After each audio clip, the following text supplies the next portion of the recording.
வணக்கம். ஆடி 18 நம்ம விதவிதமாக சாதம் பண்ணுவோம். அதில் இந்த புளிக்காய்ச்சல், அதாவது புளியஞ்சாதம்ங்கிறது எல்லாருக்குமே ரொம்ப பிடிச்ச ஒரு சாதமாக இருக்கும். ஸோ புளிக்காய்ச்சல் எப்படி செய்கிறதுங்கிறத பார்க்கலாம். ஒரு லெமன் சைஸ் அளவுக்கு புளியை தண்ணியில் ஊற போட்டுடலாம். இப்போ நம்ம பொடி ப்ரிப்பேர் பண்ணலாம். கடாயில் 1 டீஸ்பூன் எண்ணெயை விட்டுட்டோம். அதில் 2 டீஸ்பூன் அளவுக்கு கடலைப்பருப்பு, 1/2 டீஸ்பூன் அளவுக்கு வெந்தயம், 1 டீஸ்பூன் கொத்தமல்லி வேறு போட்டு லேசாக வறுத்துடலாம். அதோட நம்ம பெருங்காயமும் ஆட் பண்ணிடலாம். கட்டி பெருங்காயமாக இருந்ததுன்னா ரொம்ப டேஸ்டியாக வாசனையாக இருக்கும்.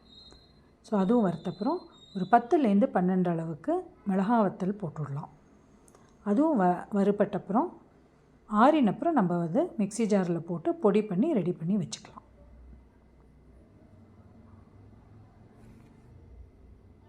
இப்போ கடாயில் ஒரு 1/2 கப் அளவுக்கு எண்ணெய், நம்ம கிரவுண்ட்நட் ஆயிலும் எடுத்துக்கலாம், இல்லைன்னா நல்லெண்ணெய்லையும் பண்ணிக்கலாம். நான் கிரவுண்ட்நட் ஆயில் போட்டிருக்கேன்.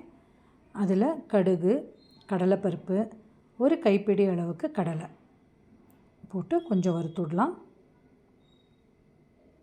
வறுத்தப்புறம் ஒரு 5லேருந்து 6 மிளகா வத்தல் போட்டு அதுவும் வறுபட்டப்புறம் நம்ம எடுத்து வச்சுட்ட புளித்தண்ணி, அந்த புளியை கரைச்சி ஒரு 1.5 டம்ளர் அளவுக்கு நம்ம எடுத்து வச்சுக்கலாம்.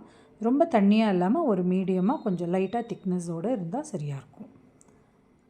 அந்த புளி தண்ணியும் விட்டுட்டும் அதோட மஞ்சள் பொடியும் ஆட் பண்ணிடலாம். கருவேப்பிலை, தேவையான அளவு உப்பு ஒரு 1.5 டீஸ்பூன் அளவுக்கு தேவைப்படும். 1.5லேருந்து 2 டீஸ்பூன் வரைக்கும் போட்டுவிட்டோம். நல்லா ஒரு 5லேருந்து 6 நிமிஷம் கொதிக்க வச்சுட்டாக்க இந்த மாதிரி நல்லா திக்காயிண்டே வரும். இந்த ஸ்டேஜில் நம்ம அரைச்சி வச்ச பொடியை நம்ம இதோட ஆட் பண்ணிடலாம். பொடியும் ஆட் பண்ணிவிட்டு ஒரு 2 நிமிஷம் வதங்கினா கரெக்டாக இருக்கும். அதோட ஒரு 2லேருந்து 3 டீஸ்பூன் அளவுக்கு நல்லெண்ணெய், ஒரு 1/2 டீஸ்பூன் வெல்லம் போட்டாக்க அந்த புளிப்பை கம்மி பண்ணிட்டு ரொம்ப டேஸ்டியாக நல்லாயிருக்கும் வெல்லம் ஆட் பண்ணால். பார்த்தீங்கன்னா நம்மளோட இந்த புளிக்காய்ச்சல் பேஸ்ட்டு நல்லா ரெடியாக எடுத்து, ஸோ இது சாதத்தோடு மிக்ஸ் பண்ணி சாப்பிட்டாக்கா ரொம்ப டேஸ்டியாக இருக்கும். ஸோ எல்லோரும் இந்த மாதிரி ட்ரை பண்ணி பாருங்க. நம்ம நெக்ஸ்ட் வீடியோவில் மீட் பண்ணலாம். தேங்க்யூ.